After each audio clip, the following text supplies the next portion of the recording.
بسم اللہ الرحمن الرحیم۔ السلام علیکم ورحمۃ اللہ وبرکاتہ۔ بنی اسرائیل کا الجرار بن کشف نامی ایک عبادت گزار شخص تھا۔ وہ دن بھر روزہ رکھتا اور رات بھر عبادت کرتا تھا۔ ایک رات جب وہ پچھلے پہر سویا ہوا تھا، اس نے خواب دیکھا۔ اس کو اپنے شہر کی سب سے خوبصورت فحشہ عورت بتوں کی پوجا کرتی ہوئی دکھائی گئی اور اشارہ ملا، اس کو تبلیغ کرو۔ جب آنکھ کھلی تو الجرار بن کشف بہت حیران ہوا کہ میں اس فاحشہ کے اڈے پر کیسے جاؤں، سارے لوگ مجھے شک کی نگاہ سے دیکھیں گے۔ خیر، اس نے خواب کو اہمیت نہ دی اور دن بھر روزہ رکھا اور رات ساری عبادت کی۔ جب صبح اس کی آنکھ لگی تو اس کو پھر وہی خواب آیا۔ لگاتار عابد کو یہی خواب 3 راتوں میں آیا۔ چوتھی صبح وہ اس فاحشہ عورت کے گھر پہنچ گیا۔ فاحشہ نے جب دیکھا کہ شہر کے سب سے بڑے عالم میرے گھر آئے ہیں، وہ اس نے خوب خدمت کی۔ جب بزرگ عابد نے اپنے آنے کا مقصد بیان کیا، میں تو تمہیں ایک خدا کی عبادت کے لیے تبلیغ کرنے آیا ہوں، تو فحشہ کہنے لگی، بے شک میں بتوں کی پوجا سے اکتا گئی ہوں اور میں ایک خدا کی قائل، بے شک میں بتوں کی پوجا سے اکتا گئی ہوں اور میں ایک ہی خدا کی قائل ہوں، لیکن میں تب تک ایمان نہ لاؤں گی جب تک اللہ پاک کو خود دیکھ نہ لوں۔ وہ عابد بزرگ بہت پریشان ہوئے کہ اس عورت نے کیسی عجیب شرط رکھ دی ہے، اس کو کیسے اللہ کا دیدار نصیب ہوگا۔ خیر، اس عابد نے اس فاحشہ سے یہ وعدہ لے لیا کہ اب وہ دوبارہ جسم کا کاروبار نہیں کرے گی۔ کچھ ہی دن گزرے، گھر میں فاقوں کا عالم شروع ہو گیا۔ ایسا ایسا اس فاحشہ عورت نے گھر کا سامان بیچنا شروع کر دیا۔ اس کی صرف ایک ہی 4 سال کی بیٹی تھی۔ ایک دن جب وہ بھوک کے مارے رونے لگی تو فاحشہ نے اپنے گھر سے تانبے کی ایک دیگچی پکڑی اور لے کر بیچنے چلی گئی۔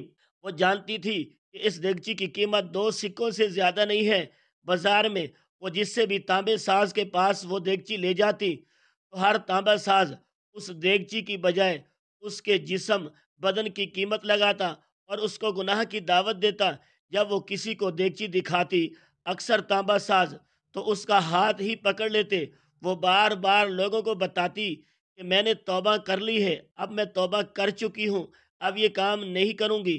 خیر، کوئی اس کو 80 سکے، کوئی 100 سکوں کی آفر کرواتا۔ یہ جان چکی تھی یہ لوگ ہوس کے پجاری ہیں، یہ میرے جسم کی ہی قیمت لگا رہے ہیں، جب اس دیگچی کی قیمت تو صرف 2 سکے ہے۔ وہ مایوسی کے عالم میں یہ سوچتی ہوئی بازار سے نکل رہی تھی کہ یہ کیسے ایمان والے لوگ ہیں جو مجبوریاں خریدنے بیٹھے ہیں۔ اس سے بہتر تو یہی ہے کہ میں بے ایمان ہی رہوں۔ اتنے میں اچانک ایک باریش جوان لڑکا اس فاحشہ کو آواز لگاتا ہے، بہن، کیا اس دیگچی کو مجھے بیچو گی؟ یہ بازار کے بالکل آخری دکان تھی۔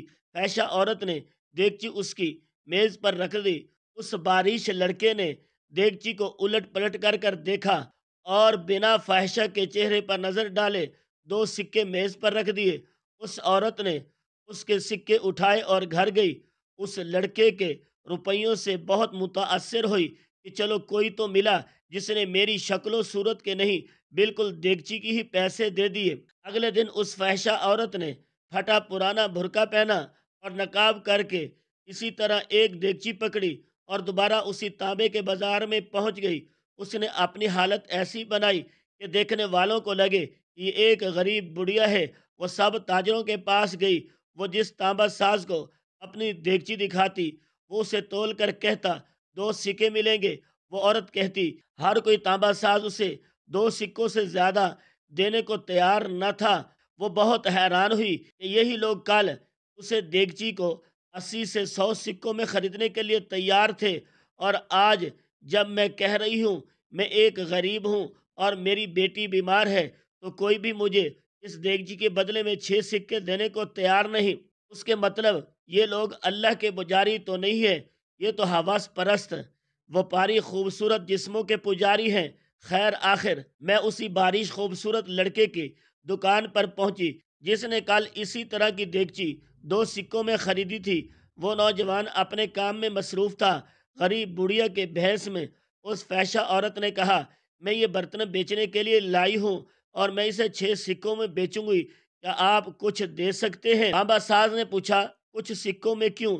اس عورت نے بات بتاتے ہوئے کہا، میری بیٹی بیمار ہے، ڈاکٹر نے اس کے لیے نسخہ لکھا ہے جس کی قیمت 6 سکے ہیں۔ تانبا ساز نے دیگچی لے کر کہا، ماں یہ دیگچی بہت عمدہ اور نہایت قیمتی ہے، اگر آپ بیچنا چاہتی ہیں تو میں اسے 80 سکوں میں خریدوں گا۔ برقعے میں لپٹی بڑھیا عورت کا روپ دھارے اس فحشہ عورت نے کہا، کیا تم میرا مذاق اڑاتے ہو؟ تانبے والے نے کہا، ہرگز نہیں، میں واقعی اس دیگچی کے 80 سکے دوں گا۔ یہ کہہ کر اس نے برتن لیا اور بوڑھی عورت کے ہاتھ میں 80 سکے رکھ دیے۔ بوڑھی عورت بہت حیران ہوئی، دعائیں دیتی ہوئی جلدی اپنے گھر کی طرف چل پڑی۔ الجرار بن کشف، جنہوں نے اس فاحشہ کو ایمان لانے کو کہا تھا، اور اس عورت نے یہ شرط رکھی تھی، جب تک کہ میں اللہ کو نہ دیکھ لوں میں ایمان نہ لاؤں گی، وہ عابد کہتے ہیں کہ 2 دن اس عورت کے ساتھ ہونے والے واقعات میں نے بھی اپنی آنکھوں سے دیکھے تھے۔ اتفاق سے دونوں دنوں اسی بازار میں تھا جب وہ عورت 80 سکے اس نوجوان تانبے ساز سے لے کر چلی گئی تو عابد الجرار بن کشف فرماتے ہیں، میں اس لڑکے کے پاس گیا اور اس سے کہا، بیٹا لگتا ہے آپ کو کاروبار نہیں آتا۔ بازار میں کم و بیش سبھی تانبے والے اس دیگچی کو تولتے تھے اور 2 سکوں سے زیادہ کسی نے اس کی قیمت نہیں لگائی، لیکن آپ نے 80 سکوں میں اسے خریدا۔